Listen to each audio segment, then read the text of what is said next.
Steel plant కి package ప్రకటించినందుకు MP Sribharat కేంద్రానికి ధన్యవాదాలు తెలియజేశారు. కేబినెట్ ను ఒప్పించి ఈ నిర్ణయం తీసుకున్నందుకు ప్రధానికి ధన్యవాదాలు తెలిపారు. రాష్ట్ర ప్రభుత్వం తరఫున కృషి చేసిన CM Chandrababu, deputy CM Pawan Kalyan కు కూడా కృతజ్ఞతలు తెలిపారు భరత్. పబ్లిక్ సెక్టార్ సంస్థ పెట్టుబడి పెడితే ఎలాంటి రిటర్న్స్ వస్తాయో కార్మికులు చూపించాల్సిన అవసరం ఉందన్నారు.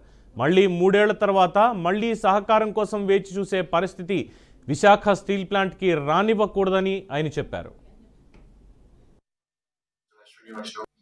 RINL Vizag steel plant revival package announcement celebrate చేసుకోవడానికి ఈ ప్రెస్ మీట్ పెట్టడం జరిగింది.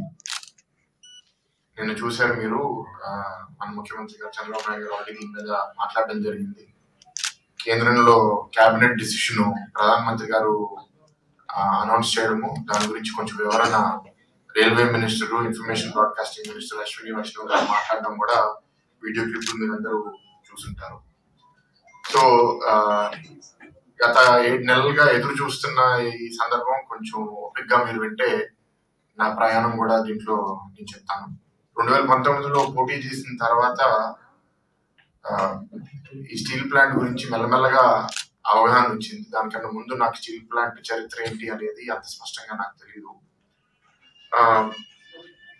ఎప్పుడైతే nation wide public sector undertakings లాభాల్లో లేనివి మేము ప్రైవేటైజ్ చేస్తాము అనే ఒక ఉద్దేశంతో వైజాగ్ స్టీల్ ప్లాంట్ ని కూడా ప్రైవేటైజ్ చేస్తాము అని గత ప్రభుత్వం అనౌన్స్ చేసినప్పుడు ఇక్కడ పోరాట కమిటీ, పరిరక్షణ కమిటీ ఫామ్ అవడము, దాంట్లో మేము పాల్గొనడము, దానికి పూర్తి మద్దతు పలకడము, స్టీల్ ప్లాంట్ ని ప్రైవేటైజ్ అవ్వకుండా ఆపుతాము అని పల్లా శ్రీనివాస్ గారు నిరాహార దీక్ష చేయడము, ఇవన్నీ మీరు చూశారు.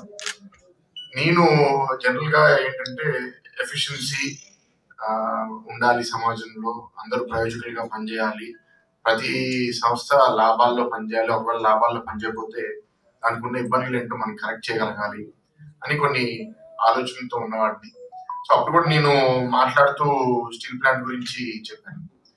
ఇది నష్టాల్లో ఉన్నప్పుడు ప్రైవేటైజ్ చేయాలి అనే ఆలోచన గవర్నమెంట్కి రావడం తప్పు కాదు, కానీ అన్ని పబ్లిక్ సెక్టర్ అండర్టేకింగ్స్ చూస్తే వర్స్ట్ ఏది పర్ఫామ్ అవుతుందో అది ప్రైవేటైజ్ చేస్తే పర్వాలేదు, కానీ స్టీల్ ప్లాంట్ అనేది 1-2 సంవత్సరాల్లో నష్టాలు